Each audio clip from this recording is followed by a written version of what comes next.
say he didn't preserve for us drawings of these scenes. He gives us scenes described with words and how wonderful they are.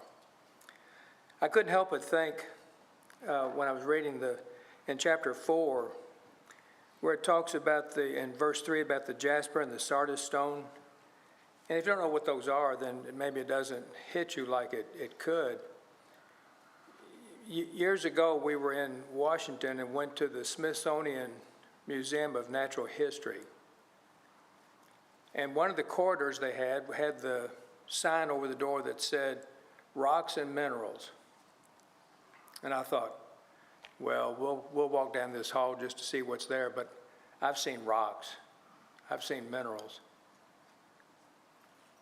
If I had an opportunity to go back to Washington, that hallway would be the first place I go to. I never saw such beauty in all my life with a bunch of rocks. And when God describes his throne as something that has like jasper and sardis stone, and all the other scenes that are depicted with various stones, when you get over to chapters 20 and 21, 22, the beauty that's seen in those, it's just magnificent. So God is describing for us the indescribable. How can you do that? How can you describe something that you really can't grasp the full glory and the meaning of it? But God does that in our readings tonight, and I hope that we can see that. The more you use your imagination, the more you allow God to describe these scenes for us and try to get involved in that, try to see what John saw, it just makes this story come alive and exciting and beautiful and full of hope. I've been studying with, Linda and I have been studying with a couple for quite some time. They're really big on watching televangelists. And they're really into the premillennial kind of teaching that looks forward to a coming kingdom on earth. And we've had to touch a few times on the Revelation letter. And of course, it's passages in the Revelation letter that they often turn to try to prove their point. But a question I had for them just a few weeks ago, have you ever studied the Old Testament? And guess what the answer was? No, they're not familiar with Old Testament stories, the Old Testament language. Have you ever seen how much of what's written in the Old Testament is utilized by John or by God through John in these scenes that unfold? Are you familiar with that? And of course the answer was no. And so it's real interesting to me for someone who can come along and know nothing about the rest of the Bible but become experts on the book of Revelation. That's a dangerous thing to do. So I'm glad we're studying this book, that we get to go verse by verse to see what God has to tell us in these scenes as they unfold, the signs that he offers to us. One other thought was this couple, when I asked them, the book of Revelation, is it a scary book to you or a book full of comfort? Guess what the answer was? Scary book. You think, then you really have not studied the book, because it gives us comfort. In fact, remember when we started the book, it said back in chapter 1 in verse 3, blessed is he, happy is he who reads and those who hear the words of this prophecy and keep those things which are written in it, for the time is near. Is that expressing fear or blessing, comfort, happiness? The book of Revelation has a powerful lesson to it. And it's to give comfort to those who belong to God. Certainly it would strike fear in the hearts of people who are not following God. But the intent of the book is to give comfort to those who are trying to serve God faithfully. And that's such an encouraging message to consider. So we're going to be looking tonight, Lord willing, as we go through chapter 5.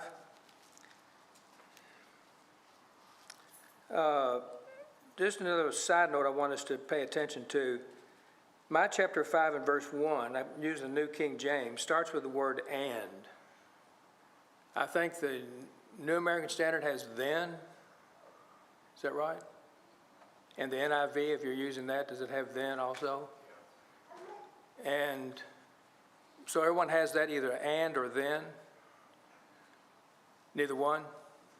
I've got New American Standard Okay. Okay, so some New American Standards have then? Or nothing? Just I saw. Yeah. So now the word that's in the Greek that's translated and is there in the original. I thought maybe it was something that they just added to make the flow. But the word that in the Greek would mean and, so it starts with and or then. What do those words indicate if you're just reading and you come across an and or then? Continuous thought. A continuous thought. I've likened, when I've talked about the word and how important it is, it's a word we easily skip over.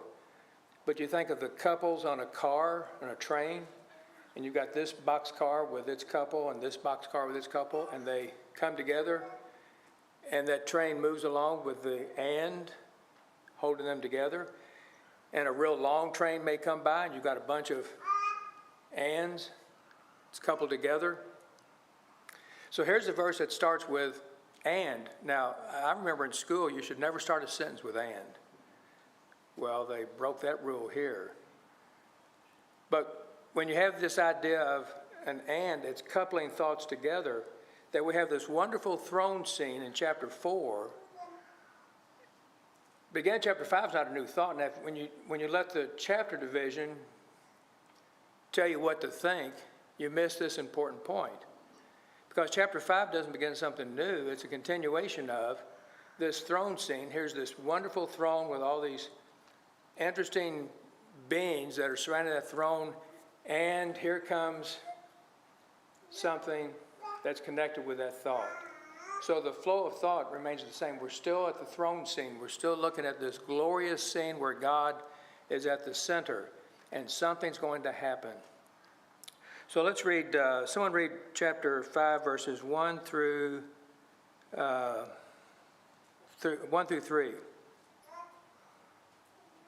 And I saw in the right hand of him who sat on the throne a scroll written inside and on the back, sealed with 7 seals.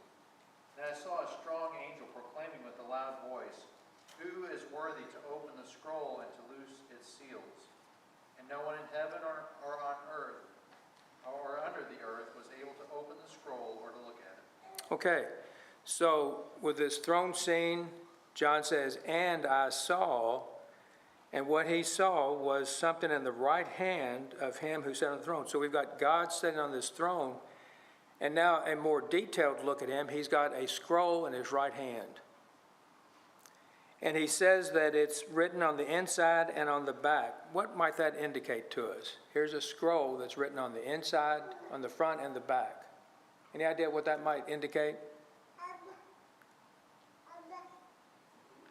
Completeness? Okay. Terry? Okay. Nothing missing. What's there is there, and there's not any room for more information perhaps. And he says it's sealed with 7 seals. What might that indicate?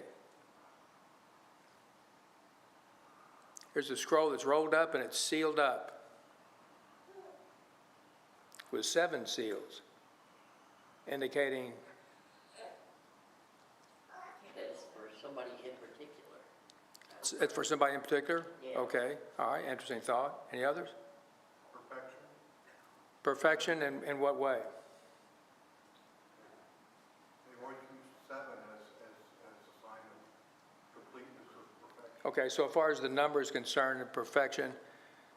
But the seals are doing what to the scroll? They're sealing it up. Making it unalterable. Okay? So if we said, well, what's in the scroll? And the answer would be, I don't know. Seals kept the thing from being altered. Okay, from being altered. That's a good thought. Okay. Kept from being altered, and we don't know what's in it. We don't know. Now, stop and think for a moment. The first 3 chapters dealt with the 7 churches, chapters 2 and 3, dealt with the 7 churches of Asia and the things that Jesus noted about them. He knows them perfectly, and here are things that he noted that were either good or things that were bad. Can you see how this might fit in with this idea in chapter 5 of a scroll that's got some information on it, but we don't know what it is, and John is verse 3, no one was able to open this scroll or to look at it. And John's going to say that he wept over that. Might we guess what would be in that scroll that would be pertaining to, connected with the churches that he described in chapters 2 and 3? What might those people be in need of, be thinking about, that perhaps the answer to this would be in what's hidden in the scroll? You might want to venture a guess on that.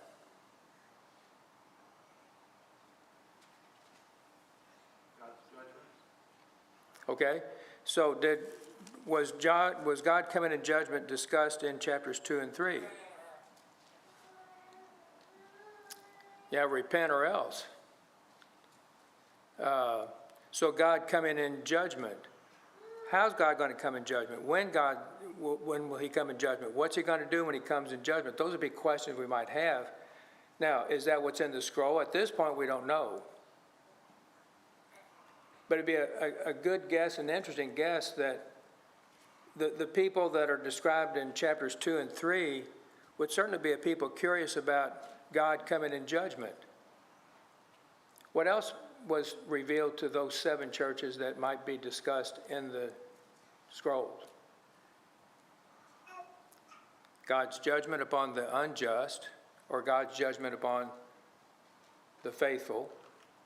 When God says, I'm going to deliver you, I'll reward you, I'll protect you. God describing you're going to go through tribulation, but only for a certain period of time. Would those not raise questions in our minds if we're a Christian living at that point in time? What's going to happen? What's going to be the outcome of this? Things look really bad. My life is being threatened. I'm fearful. Does God know what's going on? Is God going to protect me? Is God going to deliver me? You can just think of a host of questions that one might come up with. Might that not be what the scroll contains information about? What is God going to do? And apart from him telling us what he's going to do, we have no idea. Those people had no idea. They had a trust in God that he could deliver. They had a trust that God was going to bring things about that are eventually good for them. But when and how is he going to do that? Is he going to be able to do that? So I would submit to you that this scene that unfolds for us is dealing with this idea. It looks bad for, and by bad I mean from the standpoint of the early Christians facing persecution. There's so many uncertainties. There's so many things that we don't know what's going to happen. And what's inside this scroll will give them assurance. If we go on down to verse 3, no one in heaven or on the earth or under the earth was able to open the scroll or to look at it. And that's an impressive statement in view of what's described in chapter 3, because we have not only God on the throne, what do we have surrounding him? The 24 elders and the 4 living creatures. And we have some angels that are present. What a glorious scene that is unfolded for us. And so that when this voice says, who's worthy to open the scroll? And the answer is no one. Think about how bleak that would be, that if you have something that may be exactly what you need to hear, but you can't access it. You can't open it. It's sealed up. In fact, it's in God's right hand. How are you going to get to it? How are you going to open this book? We're going to be totally dependent upon God to do that. But when this question goes out, who's worthy to open that? No one is. I mean, there's no angel worthy to open it? None of the 24 elders? There's no one who's worthy to open this scroll, open these 7 seals to open the scroll. John's response to that is what? When John hears that, It makes him sad. I mean, Yeah. he weeps. he weeps. Yeah. Not just cry, but a weeping. Have you ever been, ever watched a movie, make it a love story, I guess. I mean, I like the movie about that pig. I get weepy-eyed watching that. Babe is the name of that. Why would we get weepy during a meeting, a movie? Why would somebody get weepy watching a movie? Because you get invested, I mean, you believe it, Okay? you feel for people, you have compassion. You become a part of that movie, don't you? Your mind becomes engaged in the characters, you get a feeling for them, and something sad happens and it just causes you to weep. I think John is doing that here in this, but he's just so caught up in this scene, he weeps. I hope that we will do the same thing as we go through this book, that as we have these scenes described for us by God, as they unfold before us, that we try to see what John saw and just really appreciate and stand in awe of what's going on. I believe that will make the message here much more meaningful for us. So here he sees this scene unfold and he weeps. And that would be a sad thing. It would be something to cry about, would it not? If there's some information that would really help me be the kind of person I need to be, want to be, but there's something that keeps me from that. I don't know how things are going to turn out. To get emotionally involved in that and think, oh my, that'd be a terrible thing. Sense that with John. That's what he's feeling. So he weeps because no one was found worthy to open and read the scroll or to look at it. But all is not lost. Someone read 5 through 7. And one of the elders said unto me, Weep not, behold, the Lion of the tribe of Judah, the root of David, hath prevailed to open the book and to loose the seven seals thereof. And I beheld, and lo, in the midst of the throne and of the four beasts, and in the midst of the elders stood the Lamb, as it had been slain, having 7 horns and 7 eyes, which are the 7 spirits of God sent forth into the earth, into all the earth. And he came and took the book out of the right hand of him that sat upon the throne. Okay. Don't weep, John. Why not? There's help. Jared?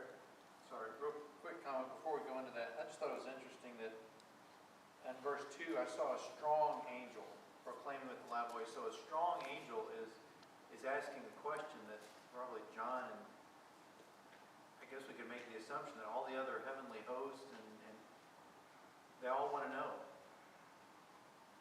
And there's this strong angel. We don't know what that's like, but John has the same desire that apparently all the heavenly hosts do.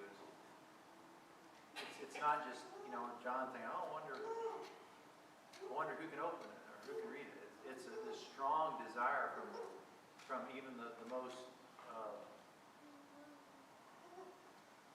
it says strong. I don't know how to characterize, heavenly hosts, but John's not the only one. There's everyone apparently wants to see.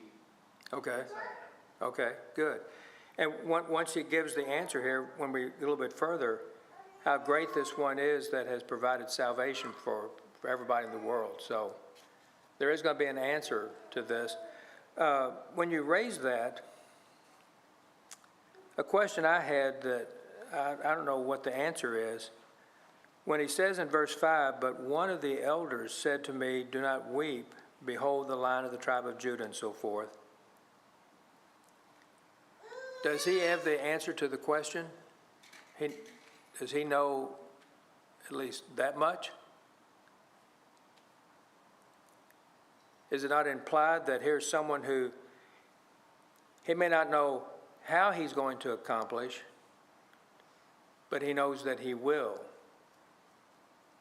Don't cry. Don't give up hope. Look.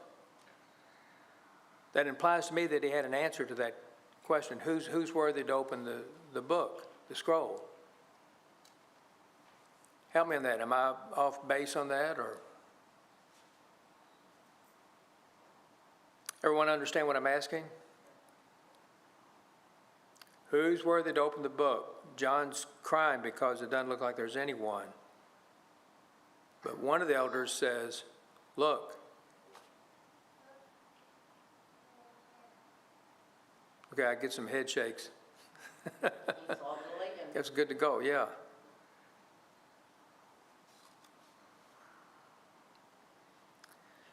John, don't weep. Look, the Lion of the tribe of Judah. What's the significance in that phrase, the Lion of the tribe of Judah? Where would that come from? What's the basis for that?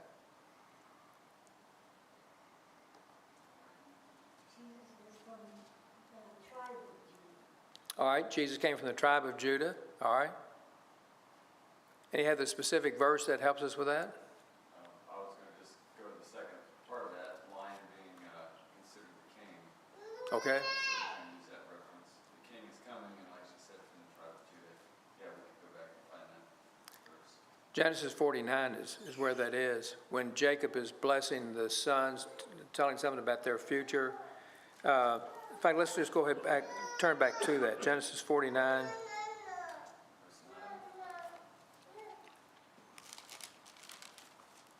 Now go ahead and read that. Judah is the lion's whelp. From the prey, my son, you have gone up. In couches he lies down. As a lion who dared to rouse him up. Verse 10, the scepter shall not depart from Judah, or the ruler's staff from between his feet. Okay. And that started in verse 8, where he addresses Judah. You are he whom your brother shall praise, so forth. Yeah, but he's the lion's whelp. He starts from being a cub to being a lion, the king of the jungle, the strong beast.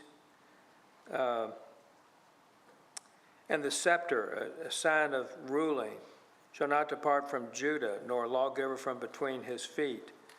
The idea that this one who's going to come from the tribe of Judah will be a ruler, be a king. He will be a good ruler amongst the people. So that's the Old Testament history behind that. And anyone who would know the Old Testament promises and prophecies, if they were familiar with what Jacob said to his sons, then they would understand the significance of this, that this one who's going to be the answer to the problem, who's going to open up the scroll, open the seals to open the scroll, he's going to be the Lion of the tribe of Judah. What about the root of David?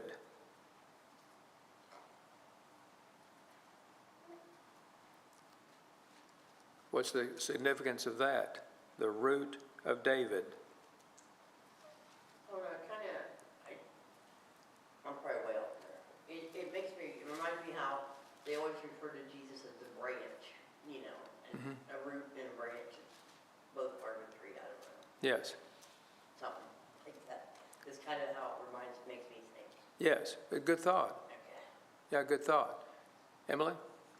Isaiah 11:1 says, there shall come forth a shoot from the stump of Jesse, and a branch from his roots shall bear fruit. That's a beautiful passage, isn't it? Isaiah 11:1. It also is where it lists the possible 7 spirits. We kind of discussed that in Kyle's class. Right after that, verse 2. So it's like, ooh, a big connection to Revelation if that is the 7th spirit. Okay. I hadn't noticed that in verse 2. If you turn back to Isaiah chapter 11, here's a passage that talks about the stem of Jesse and a branch growing out of his roots. So there's that combination of thoughts there. Jesse, of course, was David's father. So from Jesse to David, the lineage of David, to the coming of Christ, of the tribe of Judah. What I find so interesting in this particular passage, where he says, there shall come forth a rod from the stem of Jesse, and a branch shall grow out of his roots. The Spirit of the Lord shall rest upon him, the Spirit of wisdom and understanding, the Spirit of counsel and might, the Spirit of knowledge and the fear of the Lord. His delight is in the fear of the Lord. And he shall not judge by the sight of his eyes, nor decide by the hearing of his ears, but with righteousness he shall judge the poor, and decide with equity for the meek of the earth. He shall strike the earth with the rod of his mouth, and with the breath of his lips he shall slay the wicked. Righteousness shall be the belt of his loins, and faithfulness the belt of his waist. Let's just stop right here. So what will characterize the reign of this king? What are some of the things that will characterize his reign? Justice, Okay? faithfulness. What's he going to do with the wicked? Going to slay them. Yeah. He'll be a good, a righteous judge. Well, again, think of the people in the first century who received this letter from John, especially the 7 churches of Asia. And they hear about this one who is worthy to open up this scroll that has information they really need to hear. Well, who is this one? And so they would certainly be thinking about the prophecies about the branch, the stem of Jesse, something coming from David. He's going to be successful in what he does. And so successful is he that beginning in verse 6, we have this familiar saying, the wolf will dwell with the lamb, the leopard shall lie down with the young goat. The calf and the young lion and the fatling together, and a little child shall lead them. The cow and the bear shall graze, their young ones shall lie down together. The lion shall eat straw like the ox. The nursing child shall play by the cobra's hole, and the weaned child shall put his hand in the viper's den. They shall not hurt nor destroy in all my holy mountain, for the earth shall be full of the knowledge of the Lord, as the waters cover the sea. What kind of conditions exist as a result of the reign of this king that's described here in this passage? Total peace. Total, did you say peace? Peace. Yes, Yeah. exactly. And in that day, he says in verse 10, there shall be a root of Jesse, who shall stand as a banner to the people, for the Gentiles shall seek him, and his resting place shall be glorious. What I find exciting about this passage, and how it would be such a comfort to know that the one who's going to open up these seals has these qualities, will bring these conditions. Paul in Romans 15 quotes this passage. So we know it's come to pass. The description that he gives of peace here, beginning with verse 6, the wolf dwelling with the lamb and so forth, those were available to the people in the first century because of the work of Jesus. And when he talks about the wolf and the lamb, here are two animals that don't go together. One will eat the other. There will always be danger so long as those two exist. But he says the wolf will dwell with the lamb. There'll be conditions that you would never expect. Here are things that are just the exact opposite of what we would expect to see. And what a beautiful way to describe the relationship that the Jews had with Gentiles. They did not get along together. There was enmity between them. But God brought all that to an end, and he did it through Jesus. And Jesus died not only for the Jew, but also for the Gentile. So he is indeed proven to be the one who is worthy to open the seals. In fact, he goes on to say that he has prevailed. Going back to Revelation 5 and verse 5, he's prevailed to open the scroll and to loose its 7 seals. So when the question goes out, who's worthy to open these seals? And one of the elders says, look, don't weep. Behold the Lion of the tribe of Judah, the root of David, who has all these wonderful qualities. What is there about him that makes him worthy of opening the seals? We've already discussed that, but we need to really be impressed with this. Who's worthy? This one is worthy. What is there about him that makes him worthy of being able to do that? Well, even in John 1:29, Jesus said, or John said this, he said, John sees Jesus coming unto him, and he said, behold, the Lamb of God, which taketh away the sins of the world. Yeah. So, I'm thinking that he knew that that was Jesus when he seen the Lamb. Am I correct? Would I be wrong? It said, Yes. I read it. I was the one who read it. So it said, and he came and took the book out of the right hand of him that sat upon the throne. Oh, I missed that. I think it was at the one before. He said, he said, and I beheld, and lo, in the midst of the throne, and of the four beasts, and in the midst of the elders stood a lamb, as it had been slain. Now Jesus was the perfect sacrifice. He was a blemish, right? The lamb. Yes. So wouldn't John know that this was Jesus coming to open the book? Or am I wrong? No, I think you're right.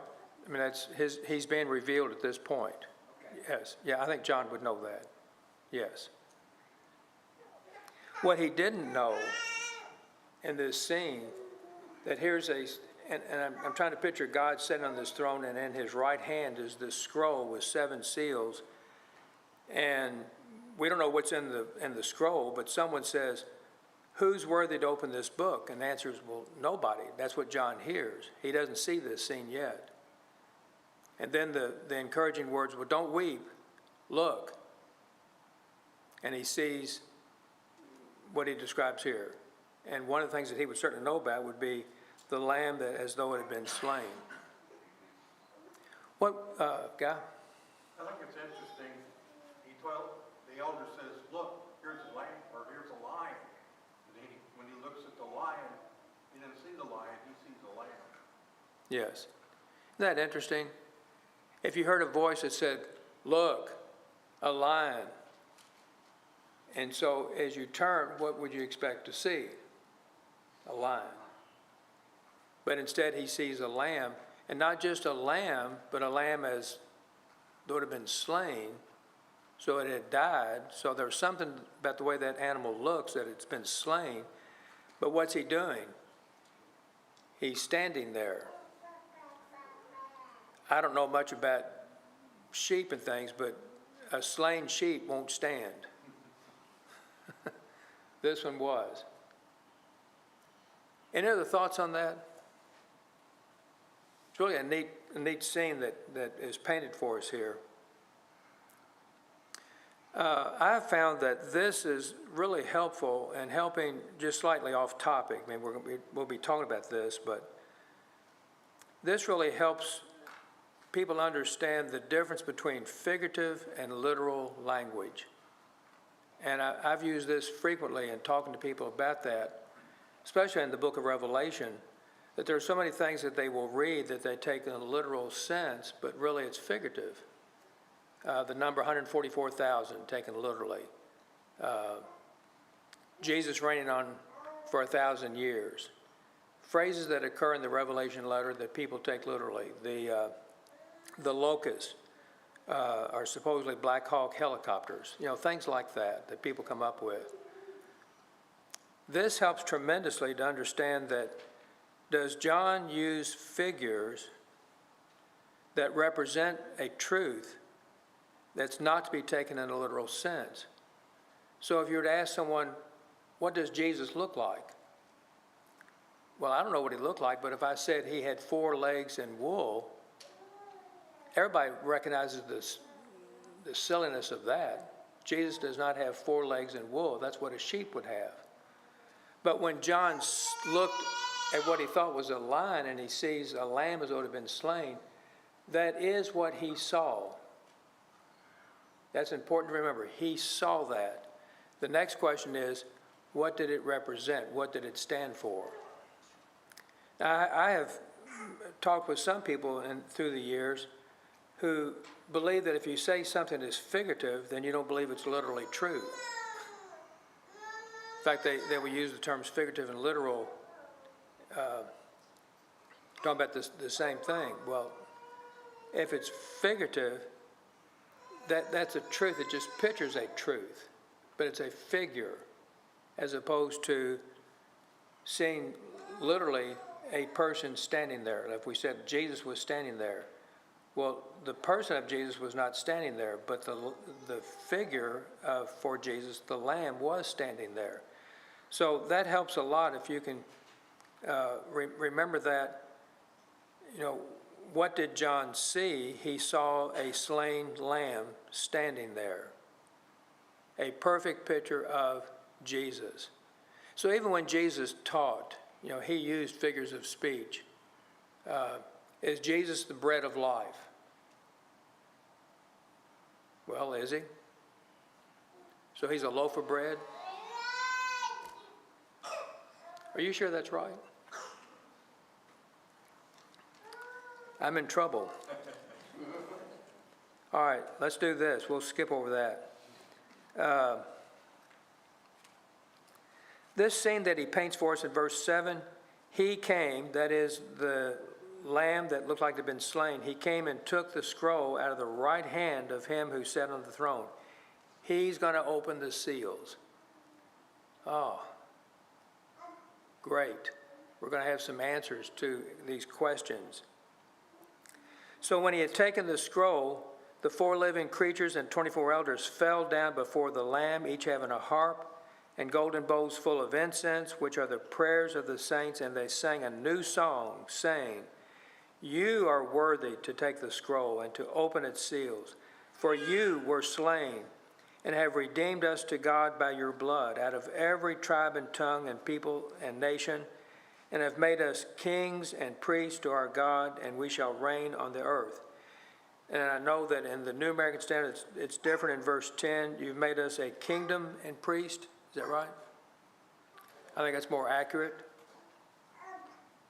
So, what makes him worthy of opening the seals? He's what? Because he was slain and for us. Yeah, he was slain as a result of his sacrifice. He's redeemed us to God, and he's done it for every person, which is what we read back in Isaiah chapter 11 about the root of Jesse, what he was going to accomplish. Well, the singing the new song is certainly appropriate. There's something new and wonderful that God has provided. I hope we're impressed with the fact that not only did they have a harp, they had golden bowls full of incense, and that represented what? So the Prayers of the saints. Think how wonderful that thought is. Again, when we see the scene in chapter 4 of God on the throne, 24 elders, the 4 living creatures, now this lamb as though it had been slain, taking the scroll out of God's hand. And here are the bowls of incense, which are the prayers of the saints. That's in the presence of God. This majestic scene that unfolds for us, that God has the prayers of the saints in these gold bowls. Now, I have no idea what that looked like. But what a wonderful thought. So when the prayers of the saints go up to God, is God mindful of that? Does God hear the saints? Does he know what they say? Yes. How much comfort would that give the people to whom these letters were written? It'd be tremendous. Praying to God for help, for deliverance. How do they know that God hears the prayers? Here they are. Here are the bowls of incense that are the prayers of the saints.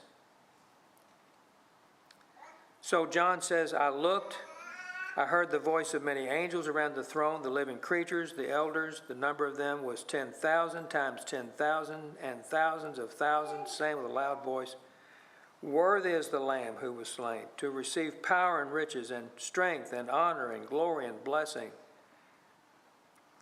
I don't believe that number is one that you can get your calculator out and say, well, here's how many there were. The word there in some translations is myriad. You can't calculate the number. He's simply saying, here they are. And what are they doing?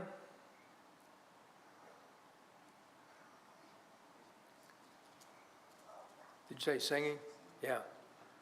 I wonder what a myriad number, an uncalculable number of angels singing sounds like. I have no idea, but I want to experience that. I want to see that, and I'm sure you do too. But The only way you're going to do it is to faithfully live for the Lord. Every creature which is in heaven and on earth, under the earth, and such are in the sea, and all that are in them, I heard saying, blessing and honor and glory and power be to him who sits on the throne and to the Lamb forever and ever. How wonderful a scene that unfolds. What would this do for the Christians to whom this was written? Any idea? Give great hope, I would think. Give them hope, all right. Anything else? Wouldn't that be joyful? When he tells the one church, you're going to suffer persecution for 10 days. I think it was longer than that, but you can suffer whatever you have to suffer in view of what God's going to provide for you when he eventually comes in judgment. All right, we need to stop right there. Well, the four living creatures said, Amen, and the 24 elders fell down and worshiped him who lives forever and ever. Is he worthy of this worship? Is he worthy of all this praise and adoration? Yes. Gives us a hope beyond measure. Okay, make sure you have read chapter 6 in preparation for Sunday morning. Thanks for your participation.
If you'd like to follow along in your Bibles, I'll be going to Matthew 22.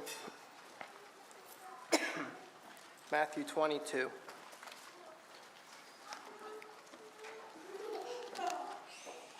And just a heads up, we'll be using songbooks today, so you can make sure those are ready for you. Then in chapters 21 and 22, excuse me, of Matthew, Jesus deals with a lot of opposition, a lot of challenging circumstances. Various groups of people take turns to take shots at Jesus, to either directly challenge his authority, to ask him difficult questions, to try to get him to say something that will trip him up or in some way get him in trouble with Rome, with Herod, or with one of the various Jewish religious groups. And they just are taking their turns, one group one after another. And in every case, Jesus was able to masterfully defend himself or answer every objection, to wisely get out of every trap that was set for him. And while he was doing this, it was not only the case that he would answer these men, but he would challenge them in even how he responded, to consider their hearts, while at the same time trying to say things that can be helpful to everyone who was collected here at the temple listening to him teach. So I'd like to quickly look at just one of these challenges that he received this evening in verses 15 through 22.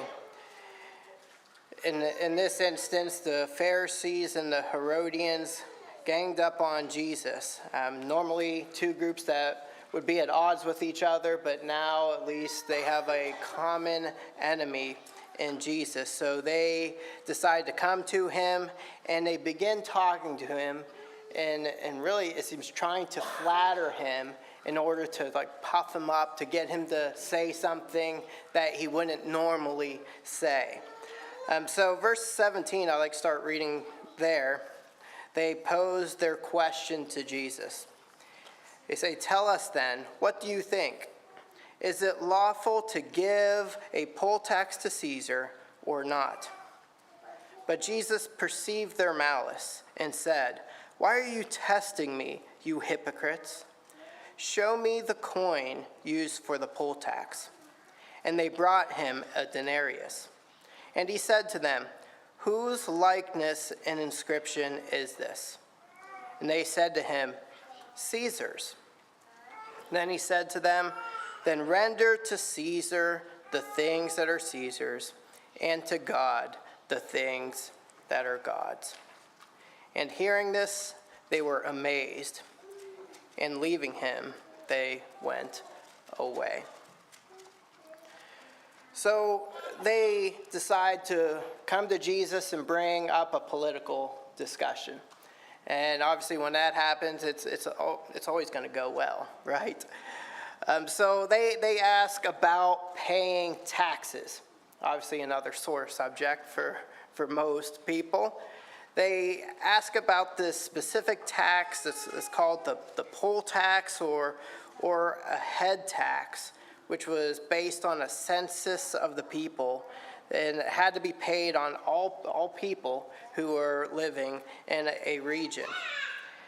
Because Rome, the great servants that they are, provided a service, provided security for the residents of their empire, so everybody needed to make sure they ponied up, paid for the great service that was provided for them. Obviously, that's sarcasm. By law, it had to be paid with a certain type of coinage also, with a Roman denarius. So they had to come into the temple area, exchange their money for this Roman coin, and then pay that tax. So it seems that at this point, Jesus is in a little bit of a bind. If he said no, don't pay taxes to Caesar, do you think that could get him into trouble? I'm sure many would love him to say that, especially those who are anti-Roman, but anybody on the side of Rome would not like that. That would get him into trouble with all the Roman authorities, with Caesar himself. So encouraging tax evasion is usually not a good thing. So that's not how he should probably answer. And it seems that that's the main thing they wanted to get out of him based on Luke's account in Luke 20, verse 20. It says that they wanted to deliver him over to the rule and authority of the governor. But if he said yes, pay those taxes, do you think that would get him into trouble with someone? Yeah, once again, you have all those fellow Jews who hated being under Roman occupation, fought against it any way they could. Certainly, that group of people would be pretty upset with Jesus, right? He'd maybe lose some credibility, lose some support for being pro-Roman Empire. So either way, it seems that the Pharisees and the Herodians, no matter how Jesus answered, somebody would get upset. That they'd be able to discredit Jesus in some way. So how is Jesus going to get out of this? How does he get out of this bind? First, he answers with a question. He asks for, just to answer this question, on this coin, on this Roman denarius, whose image and inscription are on it? Simple question. Everybody there probably knew the answer to it. If they didn't, all they had to do is take it out and look at it. And of course, being a Roman coin, whose picture is going to be on that coin? Caesar's. So that's exactly how they answered. So then Jesus responded, therefore, if that's the case, render to Caesar the things that are Caesar's, and render to God the things that are God's. Now, the fact that this coin had Caesar's image on it, it showed that the coin belonged to him. That he had the right to ask for it, even to demand it for the payment of this tax. So that being the case, it was right to give it to him. And to withhold what was Caesar's, that which he demands, that's what would be theft. There was an obligation to give to Caesar what belonged to him. So that makes sense. But then Jesus takes it a step further. He makes an argument from lesser to greater. Now, if you have an obligation to give to Caesar what belongs to him, what he is demanding of you, what's that mean for the Lord? If you must give to this earthly ruler who obviously has his issues, has his problems morally, if you have to give to him what he demands, what are you obligated to give to God?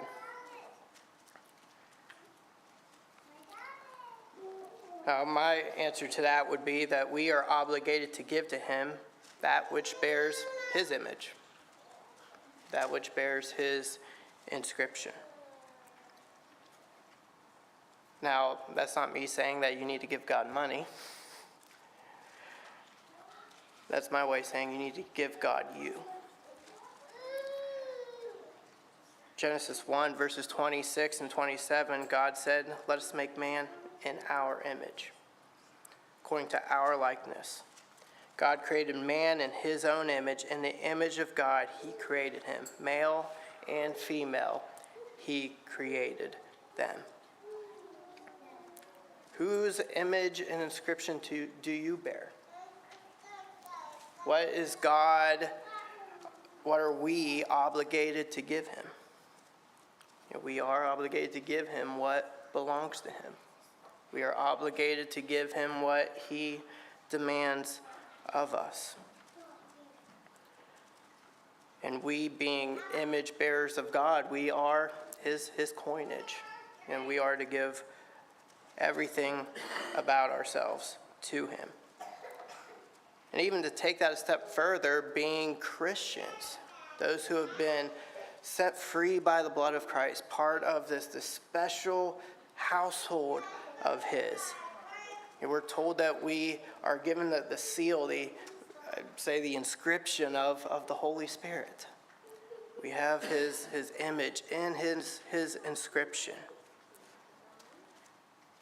So what are you to render to God?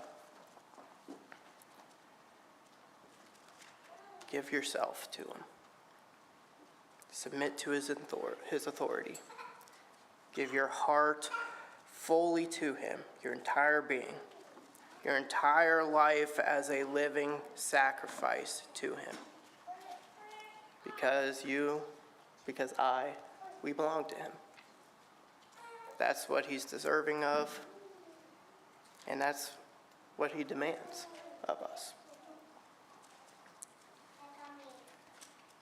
If God demands that we give him our lives, to submit ourselves to him, to serve him, to love him, to serve and love each other, that is just the right thing for us to do. And to not give him what rightfully belongs to him would be theft. So my question in closing is, how are you doing in rendering to God what is his? Have you submitted your life to him? Have you become a Christian? And even as a disciple, are you submitting to his authority and giving your life to him on a daily basis as a living sacrifice? Now, if there's anything that we can do for you this evening to help you to give God what he's deserving of, why don't you make your need known as together we stand and sing. Would you live for Jesus and be always pure and good? Would you walk with him within the narrow road? Would you have him bear your burden, carry all your load? Let him have his way with thee.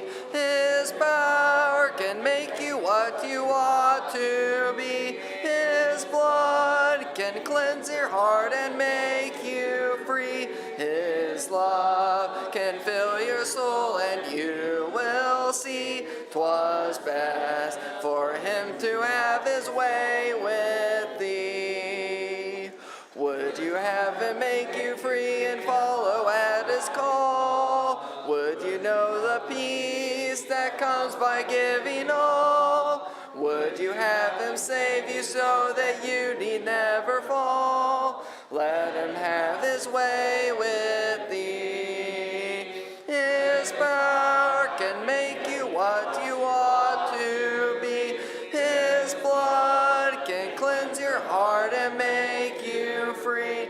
His love can fill your soul and you will see 'twas best for him to have his way with thee. Would you in his kingdom find a place of constant rest? Would you prove him true each providential test? Would you in his service labor always at your best? Let him have his way with thee. His power can make you what you ought to be. His blood can cleanse your heart and make you free. His love can fill your soul and you will 'twas best for him to have his way with thee.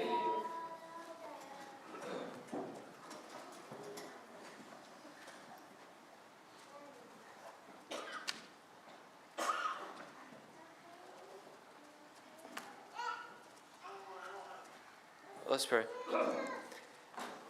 Dear Father above, we come to you at this time thanking you for a day that we get to have a break from the world, to worship you, to come together as one.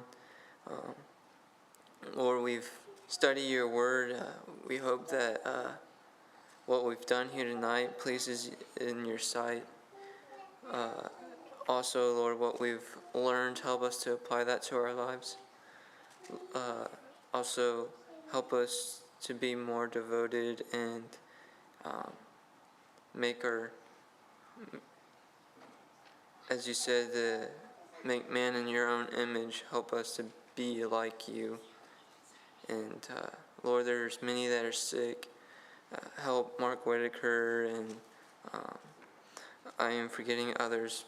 Just help them to hope they feel better, and the ones that are traveling. In your son's name, amen.